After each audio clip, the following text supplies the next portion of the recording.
2020 would turn out, and there is still a lot of uncertainty about the future. But we can try to evaluate where we are now and what we have currently and what do we know currently and start to consider how things might turn out in the post pandemic world. So, for the renewable energy industry, this presents a lot of very interesting questions. Will growth return to the same level as before? Will reliance on renewable energy grow even faster? Or will an economic downturn affect the investments? So here we are on yet another sunny day with Latoken VC TV. My name is Amit Das, listings manager with Latoken. Today's topic of discussion is investments and pivots in renewable and sustainable energy. So before we take a deep dive into the topic, we have panel members from all over the world. We have Tushar from India, Gary from USA, Kingsley from Japan, and Florian from Germany. So, yeah, let's have a brief introduction about each and a little background. Let's start from Florian. Over to you, Florian. Thank you, Amit, for the introduction. Happy New Year to everyone, and glad to be back on the panel. So my name is Florian Goette. I'm from Germany. I'm an investor in renewable energy and sustainability, and also now running a cryptocurrency called NECO, which is a stable currency for the common good, where our vision is to build a new financial system that serves the people and the planet. Great, thanks. That was short and crisp introduction from Florian. Let's move on to Tushar. Tushar, a short introduction and a brief summary about you. Thank you, Amit. It's a pleasure to be on this panel today with everyone. I run a company which advises clients on fundraise, specifically venture capital, and a large part of it is actually impact-based capital, which we direct to companies. We also advise on mergers and acquisitions and debt. In my experience of 20 years, I've worked for Deloitte and Touche private equity practice. I've also been part of the team at Brand Capital, that is India's largest venture capital fund by the number of deals, and also headed treasury at the Russian company Systema's India unit, where I raised almost $2.5 billion for the company, and been the CFO with DLI, that's a company owned by Guggenheim Partners. I also manage an angel fund called Saffron First with around 38 high net worth individuals. Glad to be on the show today. Thank you, Tushar. Thank you. That was brief introduction about you. Gary, over to you. Gary from USA. We are excited. Yeah, it's great to be here. It's great to see familiar faces, as I said earlier. So my name's Gary Fowler, and I'm a serial entrepreneur and investor. I've done 17 companies, soon to be 18, hopefully next week.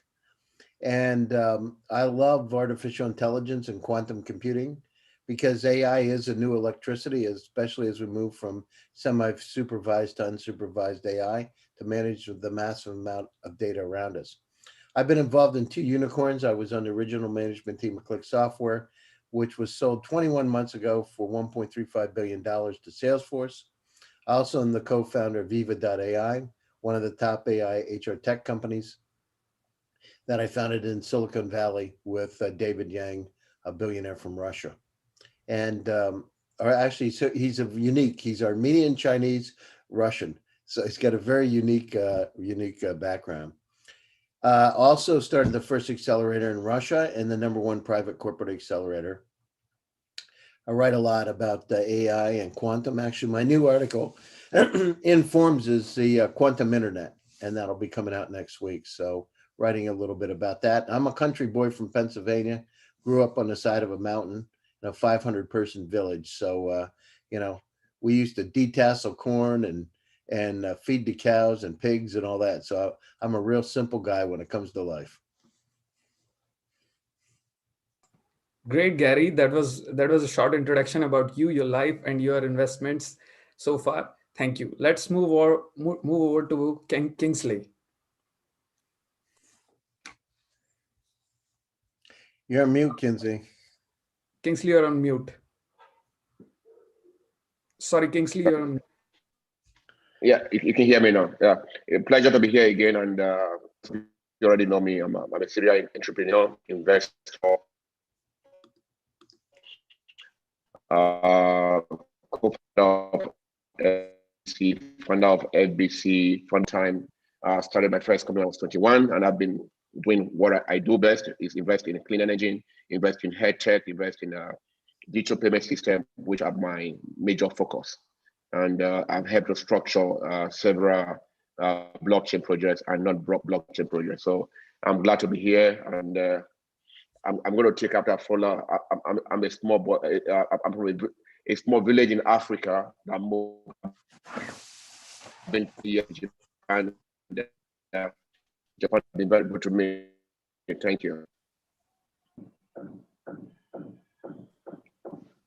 Okay, Kingsley, thank you very much for your introduction.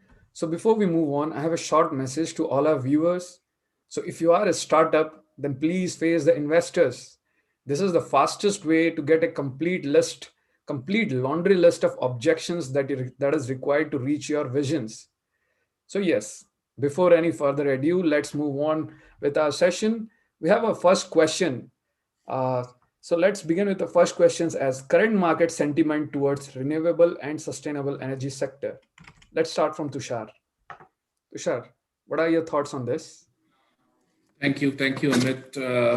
So the renewable energy sector has really grown from an investment of $50 billion in 2004 to current around $300 billion, which annually, which exceeds investment in fossil fuel by almost 3 times. It consists of solar, wind, others like biomass and biofuels, small hydropower, geothermal. Um, and in India, per se, we have a 450 gigawatt renewable energy target by 2030, out of which 90 gigawatts is installed as of now. And there has been an increase in almost 137% in this capacity. We also have 38 gigawatts of wind, 37 in solar, 11 in biopower, and 5 gigawatts in small hydropower. The relevance of renewable energy is also coming because the global spending on traditional energy like oil has decreased from $4 trillion in 2010 to less than $3 trillion now. So wiping off almost $1 trillion from oil. Similarly, there has been a dip in gas and coal. And most of the dramatic cuts have been in oil and gas sector, specifically in the highly leveraged shale players in the US. Um, and the global investment in clean energy is almost $430 billion now, an increase of 38%. Uh, we are seeing a lot of investors here in India targeting renewable energy and in this region, even in ASEAN and Middle East. Great. Thank you, Tushar. So Florian, what are your current market sentiment towards renewable and sustainable energy sector? Yeah, this is the market I've been following for the last 10 years. So I'm a big believer in that market. I think it's coming, and as Tushar just mentioned, with detailed numbers, it's growing. And now we have in addition to the trend that we've seen over the last years, we have this major shift in the economy due to the Corona crisis, which in my opinion will lead to a change in the way we deal or we run our economy in general. We have a dramatic cut in carbon emissions, like the first time in human history that our emissions have gone down, not up. So a very positive trend, one of the positive sides of this virus is that we are burning less fossil fuels and less oil and gas. And that gives an opportunity to shift even faster into renewable energy. Also, we're seeing, a lot of businesses are coming down. These lockdown periods are causing a global recession, and in my opinion, also a collapse of the existing system. So there will be a lot of new things coming up that are more, towards new technology in the future. So I think, now is the right time to get invested into renewable energy and, in general, sustainable technologies. Thank you, Florian. Gary, what are your thoughts? Yeah, well, let's frame it in where we are today. So last last century, the average temperature went up 2 degrees Fahrenheit worldwide. At the same time, the population has increased over the last 100 years, 4x, to 8.1 billion, and forecast by the end of the 2100 to be around 13 billion. So we got a large population. At the same time, if you look at it, the projected increase in sea level could be 10 feet by the end of 2100. 10 feet. So look at the coastal cities of India, coastal cities of the US, Europe. I mean, we've got some serious challenges. A few years ago, I had the honor of being asked to work on a startup that was involved Irving Crick. Irving Crick was actually, at the time I met him, this was back in the 90s, actually, more than a few years ago. At the time we worked together, he actually had been a student of Einstein at Princeton University and opened up the meteorology department at Caltech. He actually was involved in the forecasting of Operation Argument and the invasion of Normandy during World War II. He's that old. And he is was a leading expert in weather forecasting. And he told me an interesting thing. This was in the 90s, in the mid 90s, that the challenge with this increase in weather, and he looked at weather as a non-linear based on patterns.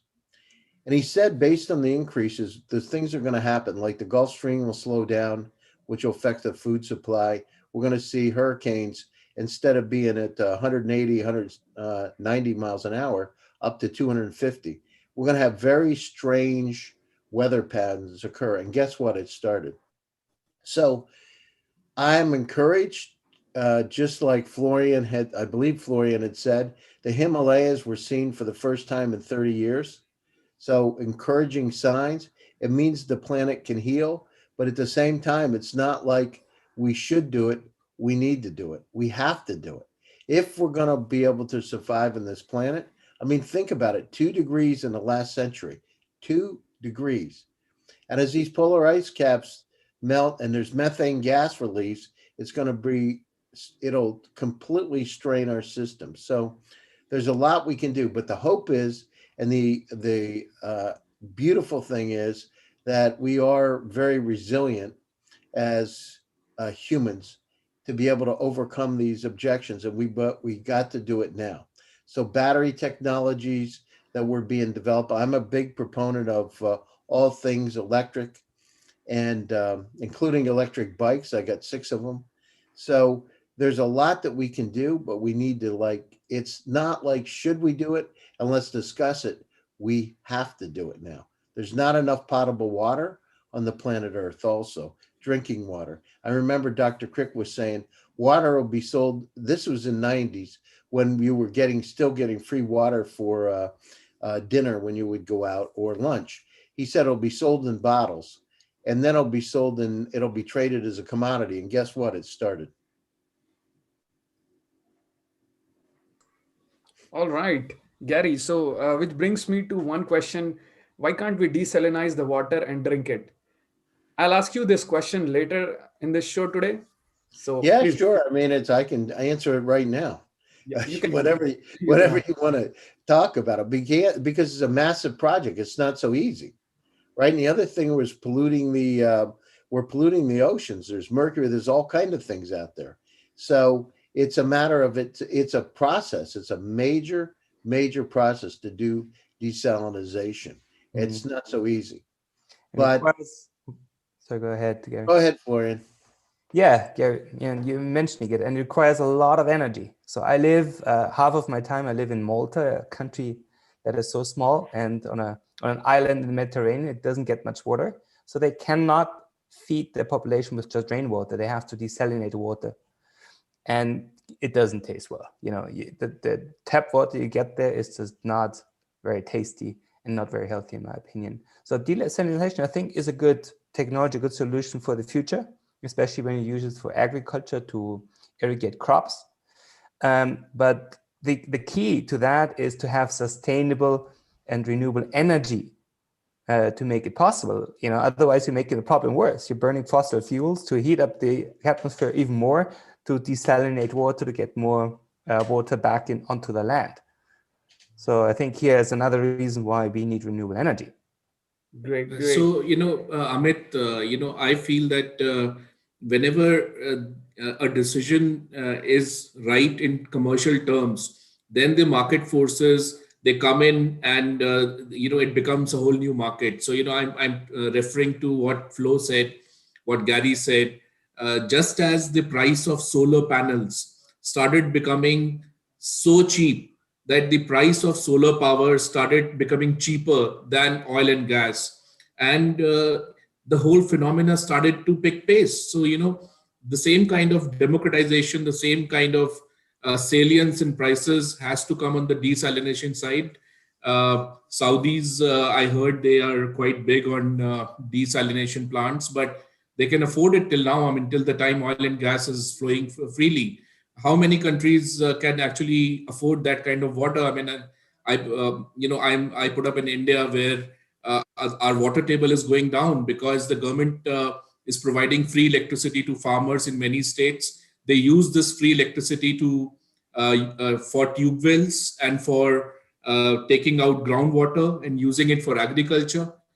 That is unsustainable because the water table is going down. There is an artificial zero pricing on electricity. So, all these commercial decisions, but, I am a very firm proponent of believing in, that time comes right. And I'm sure just as lithium ion prices came down, just as solar panels pricing came down, similarly, there would be a better pricing in desalination plants as well.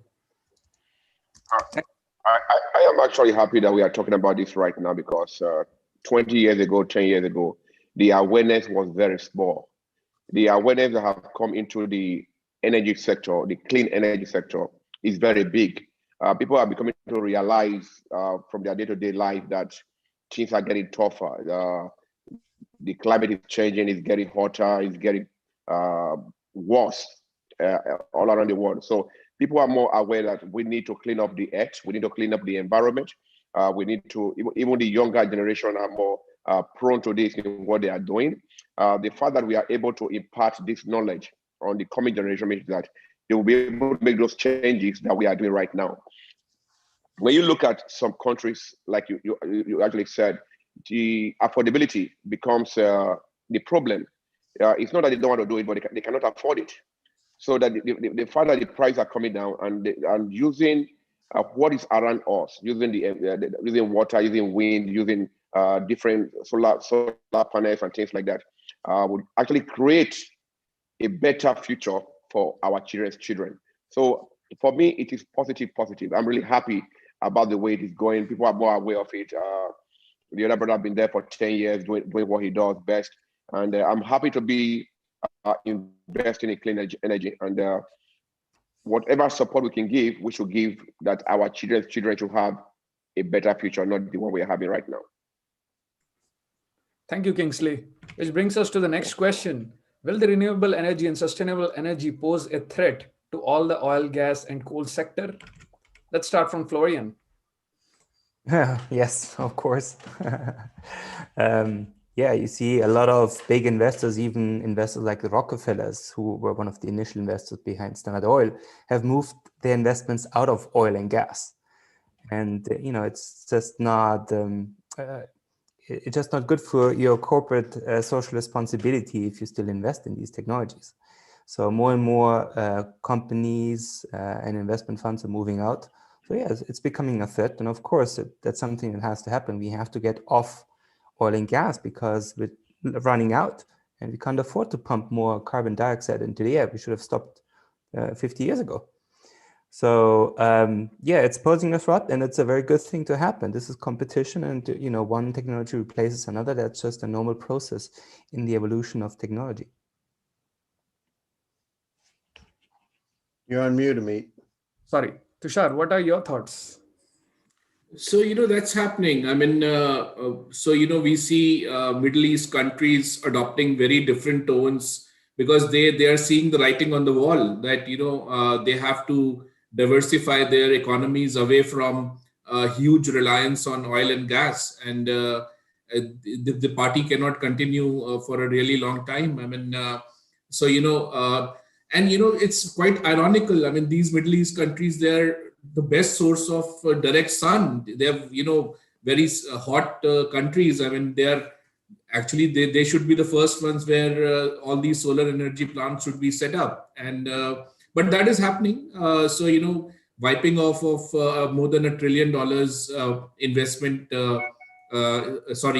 Purchase of oil and gas within a span of 10 years is no mean joke. I mean, I firmly believe that one reason why Tesla stock is out of the zone, it's because it's in that particular space, and into that kind of critical energy, which people see as the technology of the future.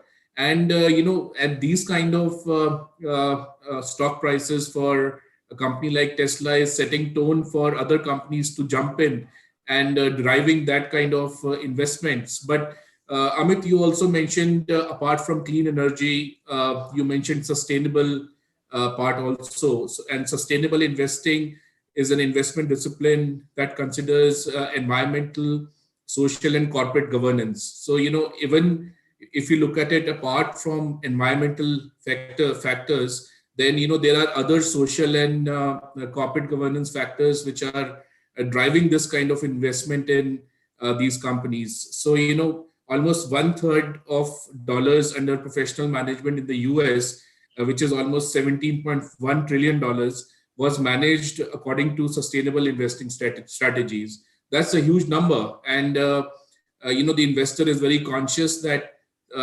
their investee companies should not get stuck in black swan events like some labor strikes or some ethical problems like Enron. And so they are very conscious of these aspects, and hence pushing in that kind of money to impact conscious companies. Thank you, Tushar. Gary, what are your thoughts? Will sustainable and renewable energy pose a threat to the oil, gas, and coal sector? Well, there's a principle called keep it simple, stupid, right?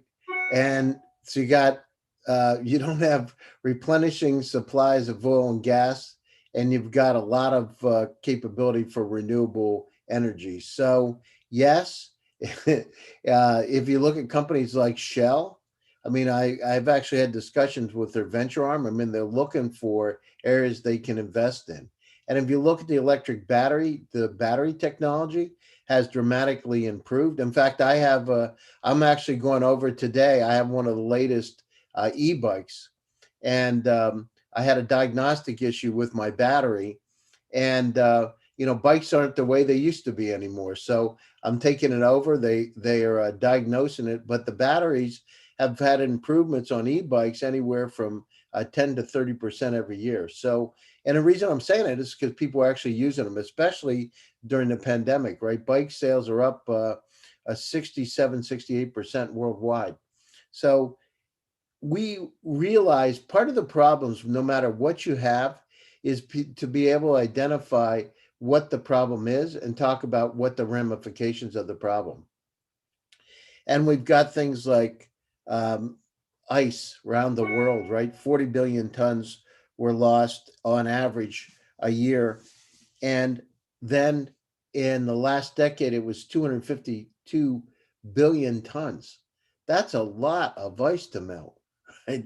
I mean, when you get icebergs that are the size of small states floating around, it's a challenge. And so we understand that the problem exists. We've identified it. I mean, part of the challenge, if you look back in time, you got groups, large, wealthy families that really kiboshed any ideas around renewable. I mean, even in Florida, for instance, having solar panels on a house with batteries was not legal until just a couple of years ago. Now you're talking about a state that has, on average, 300 days a year of sunshine. So, the politics have started to line up, and here in the States now with Biden coming into office, it'll dramatically shift because the U.S. will move back to a more friendly, environmentally friendly environment and focus more on renewable energy. So sure, they have no choice. The politics have shifted. So these wealthy families that are out there and their funds are looking at areas to diversify. So can I just add something over here? Um, sorry. In the US, 905 alternative funds that consider ESG criteria. They have invested almost $716 billion. I mean, that's huge. But I would like to give the example of a conglomerate here, Tata Group. It is one of the most respected groups in India since almost 100 years. It's a very old organization. They had a huge steel plant in Jamshedpur. They still have it, and it was managed on community lines. The whole family houses were built and stuff like that. When at a time the downturn in steel came, they took care of jobs of almost 40,000 people whom they actually wanted to. They could not keep on the books. They didn't take away the houses. They provided employment, and they really took care of these people. And the result is that Tata Group has such a good name in the market that when the government wanted to hand over some electricity distribution companies and were considering to hand over to private companies, they handed it many of them to Tata Group because they knew that it's a sustainable player and will keep ESG factors in mind. Just to answer your question of is it a threat to the gas and oil sector? I think they need to adapt. Human beings need to adapt or die. We need to change. They have the funds to invest into clean energy. They made enough money from oil and gas till now by destroying part of the planet. I think it comes as a responsibility to them to invest what they have made from oil and gas into clean energy. And like Gary said, we don't really have a choice here. The only choice we have is to change. And my friend here said, most countries like in the Middle East and Africa that have this oil and gas have more than 8-10 hours sunlight every day, which means they are able to power their solar panels easily 24 hours a day without having to tap into oil and gas, thereby saving the world. So they have the opportunity to embrace. It's like when blockchain started, they said blockchain was a threat to the banks. But right now we see banks collaborating with different blockchain projects. So the same is going to happen with oil and gas. If they have no choice than to invest into clean energy, believe you me, they have the fund more than VCs and ordinary people to invest into that sector and make it work. And I think they have that responsibility. Thank you, Kingsley. So let's move forward. So I'll ask this to the whole panel. So if you have the power to invest right now in clean and sustainable energy, what kind of investments would you make and what kind of projects would you choose? Let's start with Tushar. Thank you, Amit.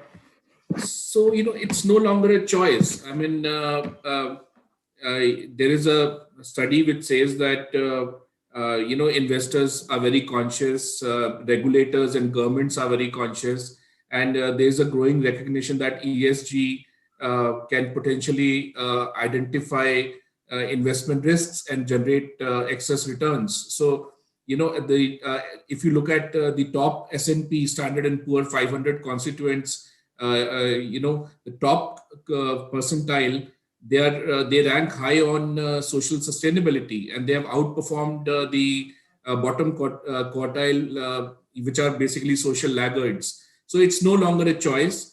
But apart from renewable energy companies, I have a very interesting company which is my client. It's a business process outsourcing company. To give you an example, 40% of their employees are women. More than 50% are from those families who are quantified by the Indian government as socially backward. They take their employees from tier 2 and tier 3 towns. Even if an employee has failed in class 12th, they retrain them on their own cost and make them employable, give them enough skills. And such kind of company And the beautiful part is it is growing 12x every year. So, a company which is giving you returns and meeting serious impact goals. So, this kind of a company, and, a lot of impact investors with me are showing deep interest in this particular company as an example. Thank you, Tushar. Florian, what would be your thoughts? What kind of investment would you make? Yeah, so what I invested in, what I'm really excited about is solar roadways, turning roads into power plants because we have a lot of space and helps with other things. You make these roads intelligent. You can heat them. So if you have snow like we have out on that side, you don't have to use salt, which is very damaging to the environment, but you can actually heat them. You can use it to store energy. But what I'm really excited about, for some people, it might sound a little, impossible, but it's free energy. The possibility to take energy out of the air around us, out of this energy field. And I've seen a few, well, I've not seen it in reality, I have to admit, but I've seen a few videos of devices which help to harvest this power, which would be one of the best sources. Very clean, available everywhere. You can have a decentralized energy system in a very near future, and it's very affordable without any damage to the environment. So that's still my hope for this century, that we rediscover free energy and make it available to everyone. Florian, I really like your idea of renewable roads, right? Solar roads. This is a really good idea. I mean, Absolutely. if a government takes this idea, it means bang on. Thank you, Florian. Kingsley, what kind of investment would you make? Yeah, so I'm actually interested in the air energy. I actually went somewhere with my son and my wife last 2 weeks, and I saw them using air to generate energy in Japan, and that was actually in Ariake in Tokyo, and I was so impressed with it. Like, this is the way to go. If we use what is around our environment to create energy that is good, that source of energy that we are not looking at is water. We have the ocean, we have the rivers, we have the flowing things that we can use, tap into the environment to save the environment. Nature has given us everything, so I'm investing into hydro energy, which I believe is very clean. I also believe in using air. Solar panel, we don't have a choice in developing countries because that is what they can afford right now. So I do believe that investing in solar panels or solar energy in developing country would be a way to go for them right now. They can improve later. So countries like Nigeria, countries like South America countries, we need to take the cheaper version of that first. So I invest in that too. So that's very important for us, that we put everybody on the table to understand that we need to grow together, not just one country or one region. Every country in the world need to grow to make it succeed. Otherwise, the carbon monoxide from that side or the bad things from that side is going to come back to us. So Kingsley covered hydro energy and wind energy. Florian covered the solar roads. Tushar covered ESG goals. And Gary, what kind of investment would you make? Well, there's some interesting battery technologies like lithium fluoride batteries that last up to 6 times longer than lithium ion. So it's one thing to produce the electricity. It's another thing of how we're going to store it. So we've got to dramatically increase the capabilities of the battery. So I'm interested in battery technologies that can store. I'm interested in all kinds of innovations and efficiencies in solar, anything around that. And as Kingsley said, other ways, there's a lot of energy that flows, and being able to tap into that, be that wind or the oceans, et cetera, to be able to tap into it. And the good news is that I believe that we are in the right position at the right time with this whole pandemic. People have looked at the planet a lot different way. We've had a chance to reflect and understand that we can make an impact. So it's a good time for it. Thank you, Gary. So which brings us to the next question. So with clean energy accessible to all, what are your thoughts on shared energy platforms? How blockchain and AI and other different technologies cutting edge technologies can come into play? So let's start from Florian. Yeah, I think it fits together very well. You know, the idea behind blockchain, or the underlying thought, is decentralization. And that's the same thing we have to do in our energy system. Decentralization in a smart grid. So, and the solar is a good example for decentralization. There's an energy source that's available to everyone, that anyone can use. They can install solar panels on their roof, on the roads, everywhere, and become a provider for electricity. And then this is energy is shared. So the sun is always shining somewhere on the planet. You know, if you share the energy across the planet, then there's always enough energy available to us. So like all the other good examples of sharing economy that have increased or thriven in the last years, well, like look at Airbnb sharing, Uber, Airbnb. It's all about sharing. It's not about owning things. It's about decentralization of sharing resources, and that's way more efficient than owning, and way more also reliable than a centralized model. Like in a centralized model, you have a power outage, power plant goes down, and other areas out of power. In a decentralized world, that doesn't happen. You know, there's always the sun shining somewhere. There's always solar panels providing energy to the system. So I think the decentralization that the blockchain is introducing fits perfectly with the decentralization of our energy grid that we are seeing right now, and especially coming up in the future. Kingsley, what are your thoughts? Yes, I think there's going to be collaborations across the board, because what blockchain really does is marry projects together. We have never seen a time where a NASA expert or an AI expert or a commoner like a farmer in India or Africa collaborate more than now. So I see people coming together with different ideas and working together to make this happen. Whether they are from Africa, they are from South America, they are from America, they are from. The aim is to make it work together, because, like in your share, there's a share for somebody else. So sharing is going to be collaborating with countries. This is not an individual chain. I think we need to embrace countries to come together and make it work together. So that would be the best thing for everybody, to come together and find a way to participate. Otherwise, it's just going to be every man for himself, and platforms fighting with other platforms. No, they should actually collaborate to make it better. Gary, what are your thoughts? Yeah, what was the question again? Can you reiterate it? So yes, what kind of investments, and what with clean energy accessible to all, what are your thoughts on shared energy platforms? Well, I mean, the situation is, Florian was right about, that's the decentralized approach is right on target. And, that's again, one of the lessons that we've learned, right? And through this digital transformation, that we do need to be able to share, and we got to do that sooner than later. The challenge has been regulations. I mean, part of the problem with all this solar is that there's so many regulations that has impeded it. It's not that they couldn't do it, impeded it. The other thing is, a lot of the grid infrastructure worldwide is outdated, right? So the power grids are not up to spec. I mean, look at California.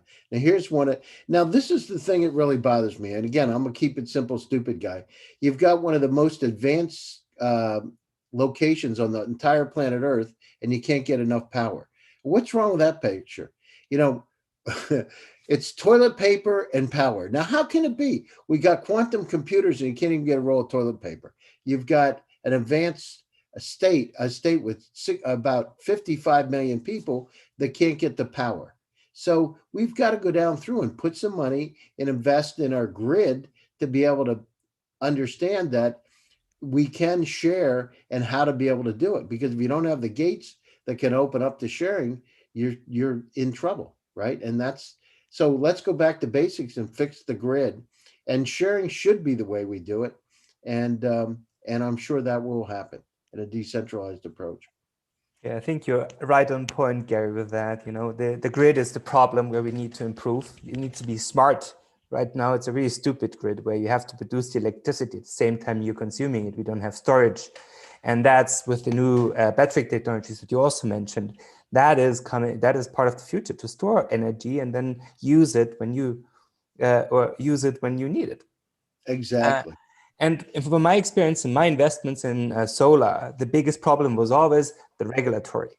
Now, I invested in a solar plant, and then the Italian government changed the rules or the pricing for solar energy, and that caused the entire plant to just go, oops. And all of a sudden, there was different margins, and everything that was calculated was gone. And this was a 10-year investment, a 10-year plan. So with politics changing on a 4-year schedule and new parties coming in, and then that guy changes something the other guy has just signed off, this doesn't give us this long-term planning horizon that companies need to invest into technologies, to build these technologies, and to upgrade the infrastructure. So I think really politics, in my opinion, are part of the problem, and they need to. Yeah, the lobbyists from these big groups come in and they kibosh this stuff, right? Yeah. That's the problem. They come in and kibosh it. Look at Florida, right? It's crazy that we would just started to be able to have solar because it was outlawed. You couldn't do it. You weren't allowed to have your own solar panels in your house until a couple of years ago, recently. So it's insane.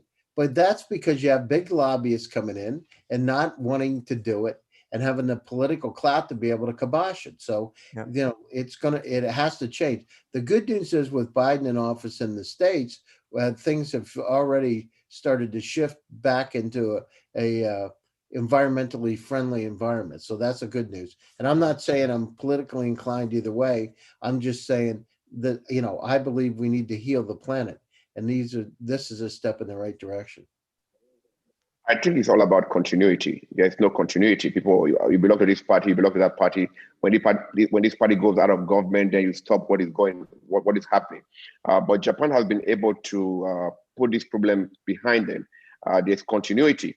Like Japan, about 5 years ago, was paying 50% for you to put solar panel on your roof. 5, 10, 6 years ago, they were doing that. So they were already encouraging it because they knew that they needed a different source of power apart from the nuclear plants that they have. So continuity, in my opinion, like electricity, those before us came up with electricity, but we have to improve on it. And the next generation have to improve on it. And we are already improving on it by storing it, like Flo said. We are not storing it, but it becomes our responsibility because this is our generation to find a way to store those energies. And then the next generation will also find a way to do something else. I think we are progressing. Let's be happy with where we are right now. We are progressing. There's awareness. And I hope that every government that comes to power continue with what the other government did. And not just, that was their party. I don't need it. No, there should be a continuity. It's very important.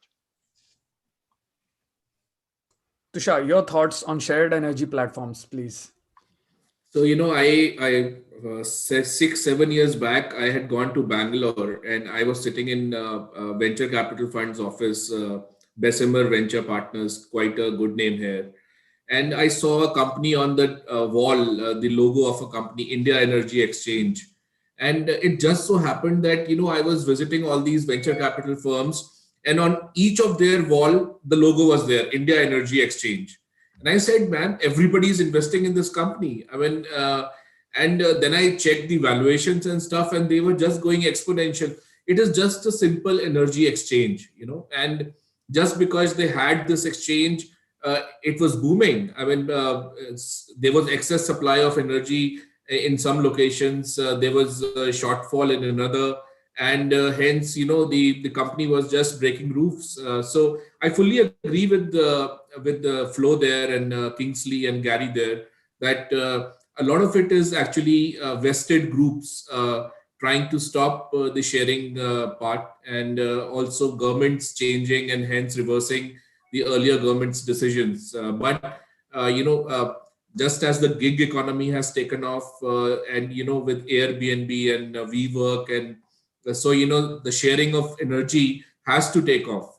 So I remember in the Nordic countries, they are nowadays having a power storage kind of place where cycles can be parked, and the energy which has been saved while paddling the cycles, that can be transferred via that mechanism, and it can be transferred to a grid. So that kind of smart solution is something which really, which is simple kind of technology. It is available off the shelf, and it has such a great practical usage. So, apart from sharing energies, we can have these smart kind of technologies also, which are really cheap and available off the shelf, but they do require a lot of push from the government for mass adoption. Thank you, Tushar. Which brings me to another question. So, when we have all the clean energy and we can produce it for ourselves, do we need to pay for it or will it be free? Like we produce our energy, we just buy batteries, we produce our energy and we use it for ourselves, or do we sell it and make some revenue out of it? What are your thoughts for this? Let's start with Florian. That's a very visionary question. Yeah, the idea of free energy for everyone resonates very well with me.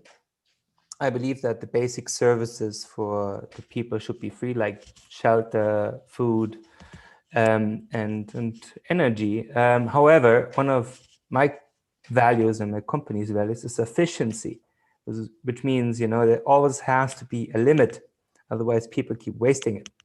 So maybe a good idea to have a certain amount of energy for free, so people will try to only consume as much energy as is for free.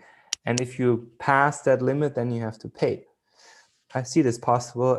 Right now, in the way our current economy works, I don't think this is something that will be available in the near future. But I also believe in that we will soon have free energy, and free energy means you need to invest in a device which is hopefully not too expensive, and then you have a free source of energy which is pretty much for free. So we're moving forward. I also believe solar investments are paying off. They were installed. Now sun is shining for free. You don't have to pay the sun for doing what the sun does. So I believe that the price will come down, and that's an important part.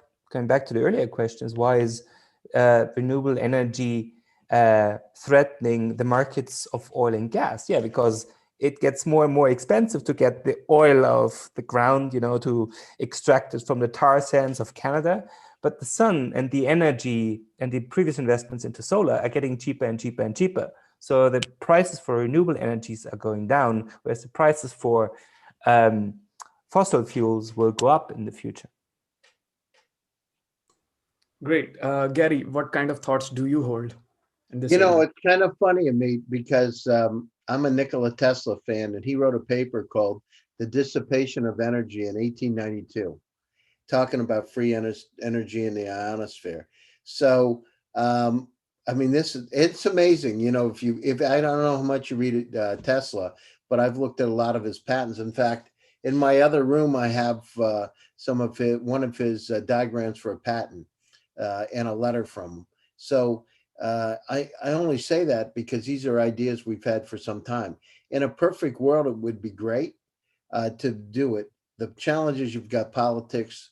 The challenge is you've got to pay for the infrastructure, and somebody's got to pay for it. So I think the idea is very, very interesting to make the world a better place.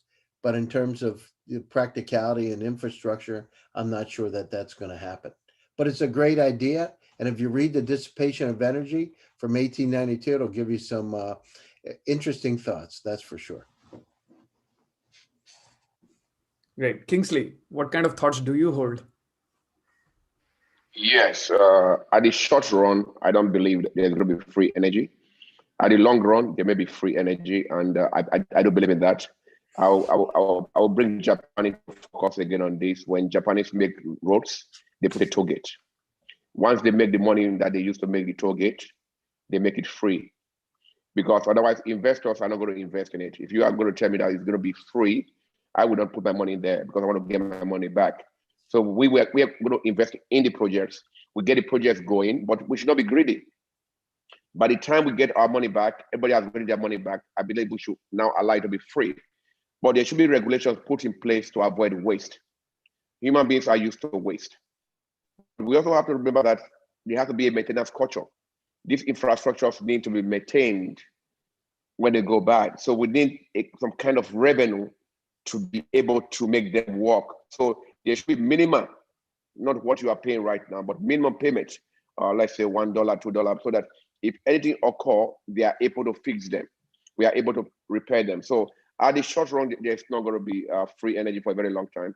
But at the long run, I do believe that we will get to that point where we don't have to pay for energy anymore. Like Flo said, you have solar panels up there, and after a few years, you have your money back and you're paying nothing for it. So we're going to get there. It's going to take some time anyway. Tushar, from India point of view. Yeah, from India point of view, this rooftop has not really taken off because it requires you to be connected to the grid, and the grid is all owned by the government companies, the distribution companies. So it becomes very difficult to do that. Although there are a lot of solar rooftop companies because the pricing has really come down and it is viable to install that on your roof and use it for your own purposes. Like the government says that distribution companies can actually take excess electricity produced from solar rooftop and use it in the grid. But on all practical purposes on the ground, it is not so easy to get that implemented. So while I agree that one can put up a solar rooftop on their house, use the energy, not be dependent, but somewhere a lot of socialism and a lot of liberal kind of things here in India have meant that a lot of things are free. And so I agree with Kingsley there somewhat that whenever something becomes free, the whole economics and the commercials behind it go out of the window, and hence the whole sector goes down. I mean, this happened in solar also, just as Flo said, in India. There was a horde of companies bidding for solar projects. They were coming up left, right, and center. And one day, suddenly, from a pricing of 5 to 13 rupees per megawatt, the bid price dropped below 3 rupees. All the projects, I mean, they went out of the window. These were projects after which serious investor money had come in, and a lot of work had gone. There were long power purchase agreements with distribution companies, but the pricing just collapsed. And so what happened? People started winning these bids below 3 rupees per megawatt, and then using second-hand equipment imported from China, and the equipment which could last less than 5 years as compared to 25 years. So, all these things, there has to be a commercial sense without which the whole sectoral piece doesn't add up. That's as per my opinion. Great. Thank you. Great thoughts today by all of the panel members. Before we close this show, I have one thing that I want to remind you. We talked about Middle East, we talked about USA, we talked about Japan, we talked about India, we talked about Malta. We left one country, and that is Antarctica, where there is no sun and there is no water, there is only freezing ice. What kind of thoughts would you like to bring in terms of renewable energy to, to safeguard or save Antarctica and its people? So this will be our closing remarks. Let's start with Florian. Cool, thank you. Yeah, the Antarctica is an amazing continent. I visited it in 2015 or so. Absolutely amazing to see the life there, and an entire continent that has not been touched by men, full of resources that nobody can use, and I hope it will stay the same. And it's still, I'm not so worried about Antarctica because that's a continent that's really protected from the weather and the currents from climate change. We're seeing some changes, but it's not going to be a major effect on that continent. So I find it's pretty safe. We have to worry more about Greenland and the North Pole in terms of the ice melting. But yeah, what we can do is transition away from fossil fuels. So stop burning fossil fuels, stop putting more carbon into the air, and plant trees and change the way we do agriculture to get more carbon out of the air back into the ground where it belongs. And that's what we have to do. So investing into reforestation, that's for me the really big thing in terms of improving our climate. Planting trees not only helps the climate, it also helps regulating the water supply, rains, provides soil, living space for living creatures, increases biodiversity, improves the air quality. So there are a lot of other benefits that we get from planting trees. So I think that's really the two things we have to work on: reduce the amount of carbon we put up into the air, and increase the amount of carbon that trees and plants put back into the soil. Thank you, Florian. Tushar, you want to say something about this? Yeah. I just got me excited what Florian said. I mean, so there is a technology where you can use the waves, which and from a tidal and waves energy, you can create electricity. So I just feel that kind of technology can really be used in Antarctica, but things are pretty bad out there with the ozone, the hole in the ozone layer being over Antarctica and Australia. So so things are not so easy out there. That's my little point in between. Sorry to interrupt. Thank you, Tushar. Yeah, Tushar, thank you. On the good side, regarding the ozone layer, the ozone layer is getting thicker every year. So that's a problem that is improving every year, because we started to, like already in the 80s, we started to stop emitting all these gases that destroyed it. So the situation is actually getting better in Antarctica in terms of ozone. So very Great. nice to hear. Thank you, Flo. Kingsley, over to you. I think a rising tide rises all ships. As long as we are taking care of all the other green energies or clean energy, Antarctica will fix itself, because we are the one destroying it. It's not destroying itself. It is what we do, what we emit into the air, that is affecting Antarctica. So by the time we stop emitting those emissions into the air, Antarctica will take care of itself. It's like when you drink, and you stop drinking for 3 months, your liver repairs itself. Antarctica will repair itself when we go back to saying, okay, we are taking care of the planet, we are doing all the clean energy, we have put everything in place. What is going to happen? It will affect Antarctica to repair itself. So hopefully that's what happens. And if that doesn't happen, then everybody will not concentrate on making it a better place. Gary, what are your Yes. thoughts? Yes. So the impact of what we're doing today, we'll really start to see results, firm results in 20 years, 25 years. But let's look at it in perspective. So there's about 5,000 gigatons of ice is melted in Antarctica. And again, I'm a country boy, right? We keep things simple. That would fill 400,000 Olympic-sized pools. So those are some of the challenges. The good news is I'm encouraged, because humanity, we've been resilient. I believe that we do understand where we are and the tremendous problems occur. And remember, I mean, we're here on this planet for a limited time in terms of our lifespan, but if we don't clean up, we won't have a place to live, right?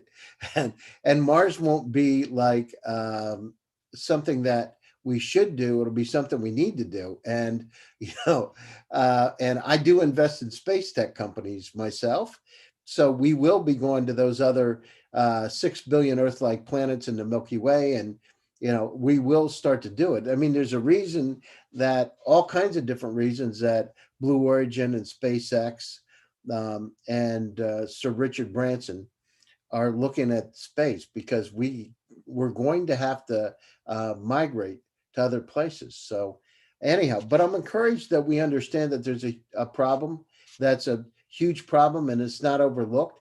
We're finally to a pace that it's not like it's a conspiracy theory that there's global warming. Come on, it's like simple stuff. The temperature went up 2 degrees. Hello. This is not like, it is what it is, right? 2 degrees Fahrenheit, 1 degree Celsius. So anyhow, but again, that's part of the problem. We got to identify, we got to talk about exactly what the problem is, and then people start to course correct. And that's where we are today. It started. Thank you, Gary. So these are the thoughts from everyone from our panel of how should we move ahead in this post-pandemic world, and how should we gear up towards using sustainable and renewable energy in a responsible manner, and how commerce and how commercialization and political regulatory boards come into the play to actually streamline the effective usage of renewable energy.